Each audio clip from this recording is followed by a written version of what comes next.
still have that IPA Mr. Beer kit at home. I never did brew that. You should. You should. I should. It's like, And I saw the Mr. Root Beer kit at Bed Bath & Beyond the other day. Oh yeah, I think I have seen that. I still need to get. I want to get that for Joseph. I keep forgetting to do that. I was getting that for Ben too. So. Yeah, you can do both at the same time. Have Ben help you with yours, and you help him with his. Yeah, that worked out pretty well. Ben, help me out with this. Yeah, we're making beer together. I know you're only 10. It's all right. That's help okay. Me out. Well, as long as the yeast and everything hasn't kicked in yet, there's no alcohol yet. That's right. Ben, taste this. Ben, taste this. Does it taste a little sweet? Okay, that's good. All right, the yeast hasn't finished yet. Still got some eating to do. And you have all that knowledge because you've been doing a lot of beer brewing yourself lately, haven't you? I have been, thanks to not only the tutelage of Eric Greene, one of our contributors, also thanks a lot in due part to my friend Jason getting very excited about it as well. And now he's really pushed his craft forward. I mean, he's bought a burner. He's bought a lot of other... What's the burner for? Well, as opposed to like doing it actually on your stove or different things. He's actually bought a dedicated like burner. Like, so you can do larger batches and things like that. And nice. Yeah, no, he's really cooking and doing. He had unfortunately we don't have it here today. He made a chocolate stout. Man, was it good! Really, it was nice. It was really nice amounts of chocolate in there. Like sometimes you always get chocolate stouts, and you're like, well, you're saying chocolate. I want to taste it in there. Right. At least that's how I always look at those. Right. Things. You don't want it to be like a hot chocolate, but you want it to be chocolatey. No, but like even like Young's double chocolate stout. Yeah. Sometimes that one's a little iffy on when you drink. This was like, wow, this is not only good tasting chocolate in here, this is a good amount, and it was mixed in. It was really good. He had like a little bit of vanilla bean in there. It was really good. Oh, that's a good idea. Any cinnamon or pepper? No. We did do, speaking of other beers that we've done, we did do he and I together collaborated on a gingerbread stout. So that one is done and ready, and that one's been pretty good as well. Yes, it is. So this one's been around for a while. And we're going to get right into it on this Give It a Shot. I'm Andrew. And I'm Keith, and we are AboutBeverages.com. And today we are about a homebrew from, homebrew, right? Yeah. Under the, like you said, the watchful eye and guidance of Eric Greene. Yeah, this one was completely, this actually started with, we actually had the collaboration podcast. That's true. I, and Eric all sat down, kind of created what, we thought we wanted to try, what we wanted to make, got his brain churning a little bit, and he and I finished this one off. I'd been wanting to try and get him in here to taste this, and it just hasn't worked out with our schedules and things. So finally, just gonna go ahead and try it since we're doing all these podcasts here before the holidays. Thought we'd give it a taste. All right. So looking forward to that. This officially is our Coffee Black IPA. Nice. So we did a black IPA, and then we infused some Arbuckles Coffee. We actually wound up using the Kenya, I believe is what we talked about on the podcast. So we worked out kind of a nice black IPA recipe. This has, as we talked about on that previous podcast, which you can find in the archives at AboutBeverages.com, this was a good mid-level step between just Mr. Beer Brewing, where it's all malt extract, kind of a lot of stuff is done for you to help make the process easier. This has dried malt extract, but then it also has, we did actually do some grains, and we did some hop brewing and steeping, and then this was actually also dry hopped as well. Nice. Which means as it was fermenting, we actually threw hops in there as well to kind of just kick up some of the floral notes and things like that. Well, and you said he also added some different things to tweak the water around too, and we did a whole bunch of that part. I didn't even completely understand, but that was way above my pay grade, as they say. That was really interesting. Yeah, we actually started out with reverse osmosis water, which has nothing in it, right? And then he tweaked it the way he wanted it to be, put in different mineral content things and stuff like that. I haven't gone that far in the couple batches that I've done with Jason, but we've just been going with our water out of the, through a carbon filter, water out of the tap. He was allowed to indulge in his geekery. He was. Because he loves the geekery part of it too, so. He was. So who knows, maybe this will eventually show up at Dragoon Brewing. That would be awesome. That would be sweet. Sure. But we were getting ahead of ourselves. Let's just get right to it. Hopefully, like I said, this one actually was finished probably about 2 months ago. So these have been around for a while, which is not a problem. Just more information that this has been done for quite a while and sitting in the refrigerator. So I'm going to go ahead and... Sounds right. Yeah, have carbonation. That's always good. And hopefully... Have carbonation will consume. Have carbonation will consume. So I would say that's a brown.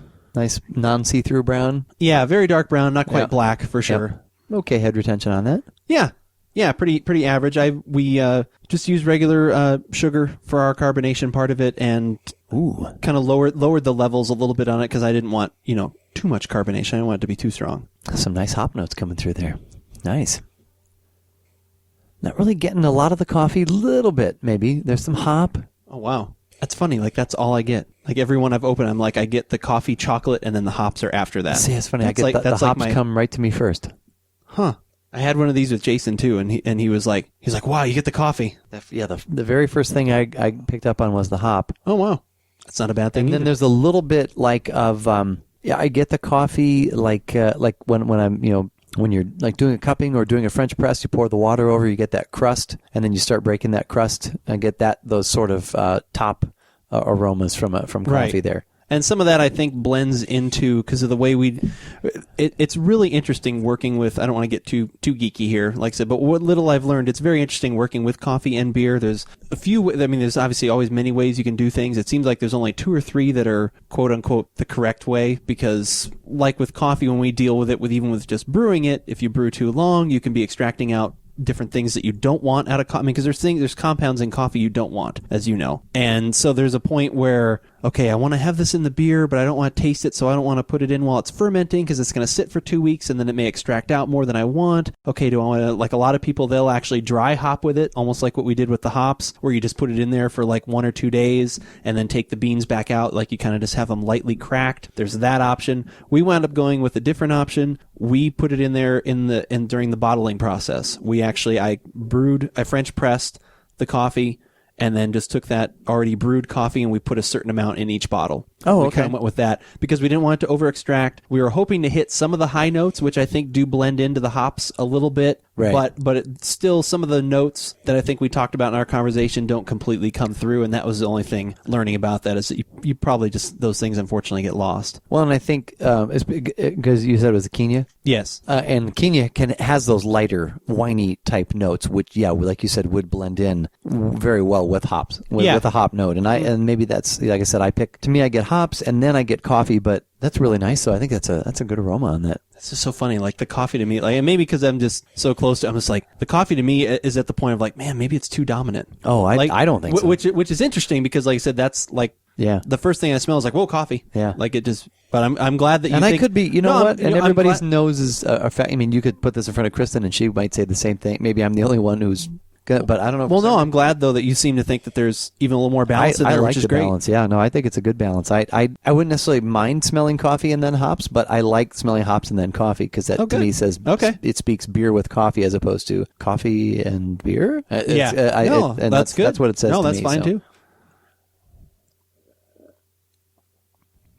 Definitely get a sour. Yeah, that's kind of a wow. That would probably go well with a piece of chocolate. Sour, and I think I'm getting the winey notes from the Kenya in there, and the sour from the hop. There's a little roasty kind of in there too. That roasted's kind of in there. The little hops are nice at the end. Yeah, that's really good. I'm glad you like it. I like that.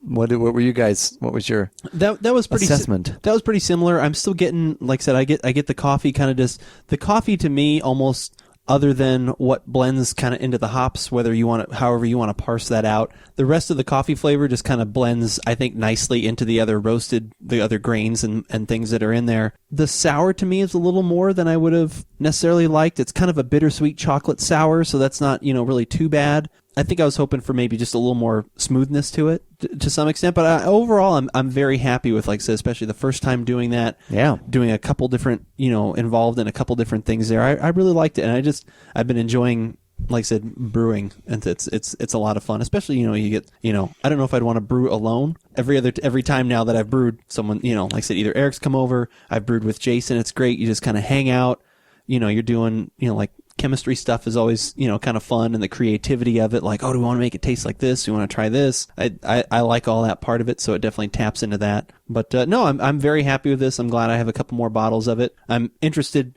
because it's been a little different now with every time that I've tasted it, because it's kind of been sitting around and aging, so I like that a lot too. But no, I'm happy. Yeah, no, that's a great first step. Yeah, if you from there you want to take, you maybe want to give it some more depth, or I mean, it could have a little more body, but I don't know where that would come from. But I think a coffee with those flavors could definitely support more body and not feel heavy. I know what you're talking about the sour, but at the same time, that's what you get from an IPA. Is you get that sour. Because right now I'm sitting here, and it's not like I'm like, Yeah, sour. no, definitely not. Like I said, there's an initial kind of sour that kind of hits that, like I would love this on a cold. This would be a perfect cold night beer to me. There's just a lot of we didn't mention goodness going on. We didn't mention earlier 7.5%. So decent alcohol on that as well, which is kind of also the other benefit of home brewing. If you want to go that way, you can make things a little stronger if you want. Yeah, no, I think that's, like I said, what a perfect. I mean, I think a great first step. And unfortunately, there's no way for anyone to get this. Yeah, unless you want to write. Actually, the one thing I can do though, if anyone is interested in trying this or looking at it or whatever, I can put the recipe up on the website at AboutBeverages.com. Nice. And yeah, it's definitely easy enough, and you can tweak from there. Or if you've ever worked with coffee and a beer and have some other ideas or suggestions, or want to know even more details about what we did, I'd be happy to respond to that either in an email, or if you post a comment, I can take care of that as well. Just so long as you don't share any of Eric's secrets. His secrets. Don't share his secrets. That's right. Don't share his secrets. Secret. I got a secret. Thanks, Mr. Roboto. With coffee made in Tucson. That's right. Or you can always let me know on Twitter as well. Send me a tweet at AboutBeverages is where you can find Keith and I. We can always answer questions there as well. If you ever have ideas or suggestions, you don't always have to go right to the website if you're out and about. Hit us up on the Twitter. But whether we like it or not, you should. Well, unfortunately, you can't give this a shot. No. But you could go and homebrew it.